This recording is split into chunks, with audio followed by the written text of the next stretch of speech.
Welcome back to For Fantasy's Sake with Johnny and Noah. Right before we jump into the playoffs, we're going to be giving you guys one more episode, and then we will resume in a few weeks. In a few weeks, of course. Yeah. So let's get right into it.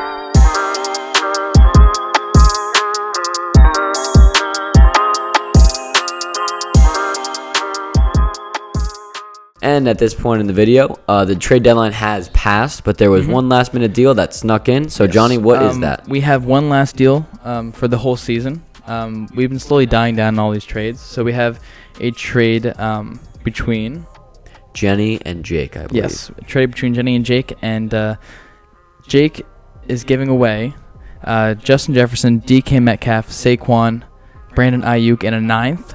And Jake is acquiring Devontae Adams, Darnell Mooney, who's been on a tear recently. He's been really good, yeah. Joe Mixon, AB, and then he's getting a draft pick as well.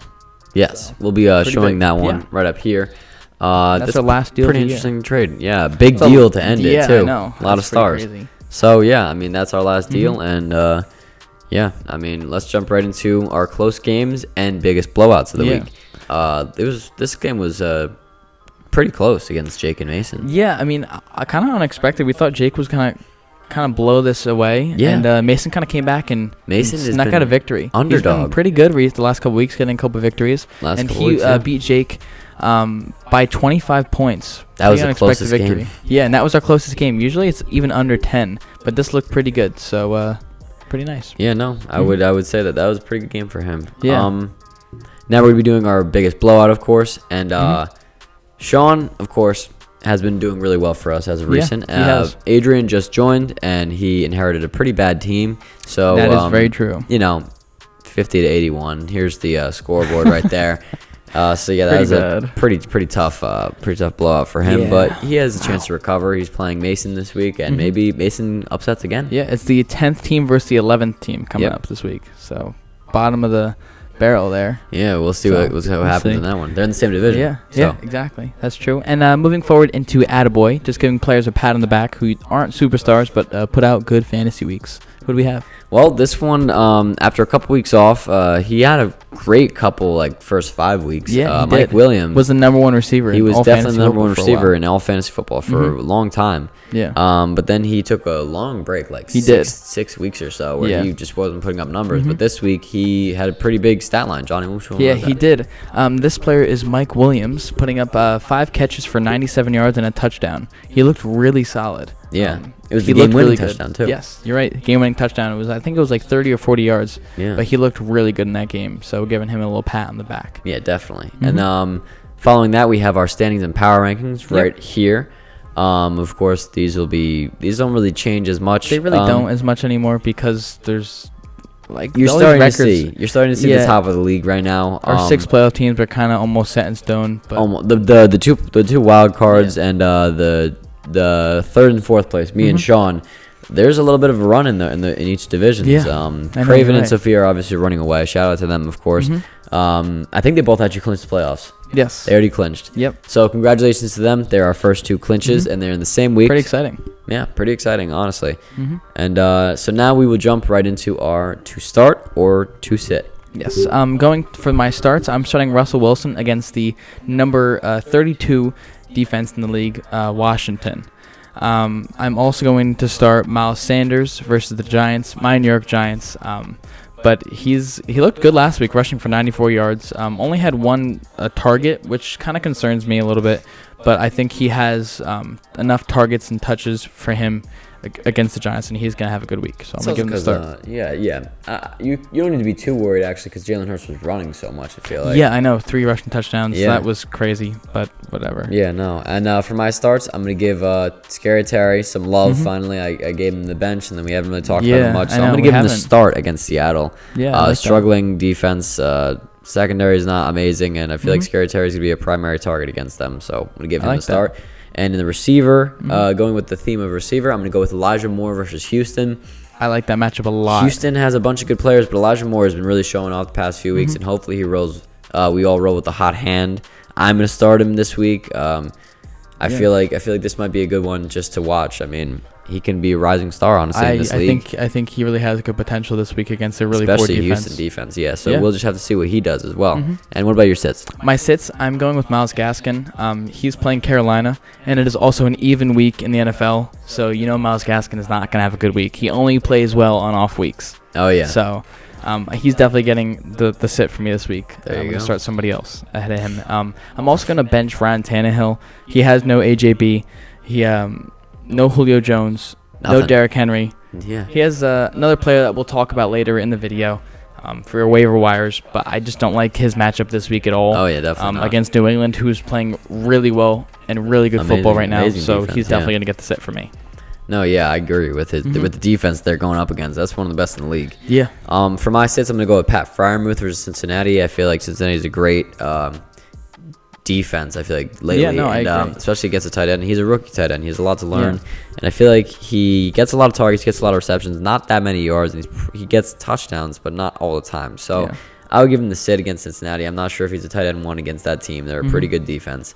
And then, this is me, my boldest one. I'm going to bench Aaron Jones / A.J. Dillon.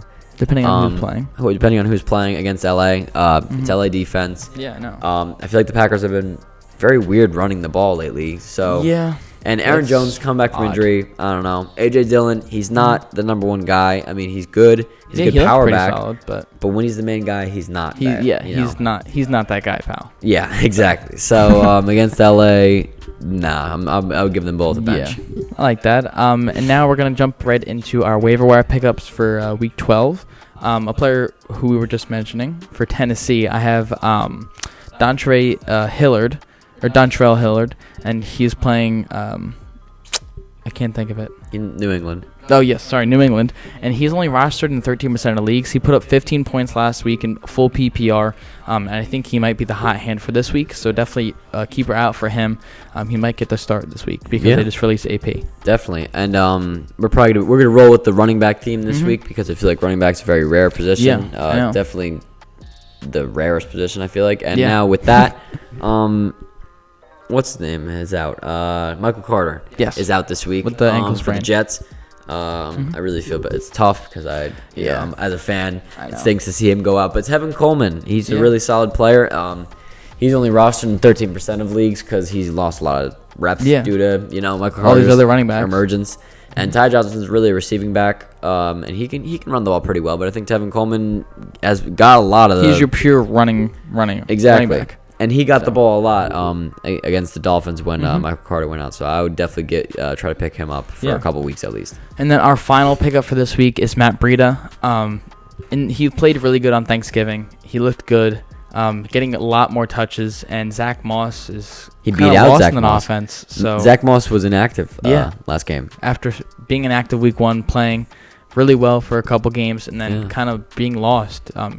And Matt Breida gives them a spark. He looks really solid, so I would definitely try and pick him up. And he would be an instant start for me, to be honest, because Buffalo offense, I think they're back and they're on a roll. So he's definitely a player to look out for. Especially against the Saints defense, they look really good. Yeah. And then finally we'll jump to our rivalry games for this week. So Johnny, what are we going to be doing? Gotta get your popcorn ready, guys. This is a really good week of rivalry games. Yeah.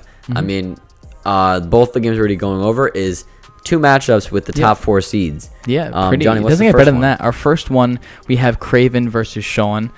This is first versus third. First versus third.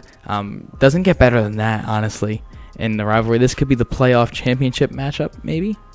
Could be. Could be not. Who knows? Yeah. But we'll see. And Craven's running on a 7-game win streak. Yeah, he looks really good. Really under the radar. Yeah. And Sean, of course, he's had a dominant team since the start. He has, with his 3-headed monster running back. Exactly.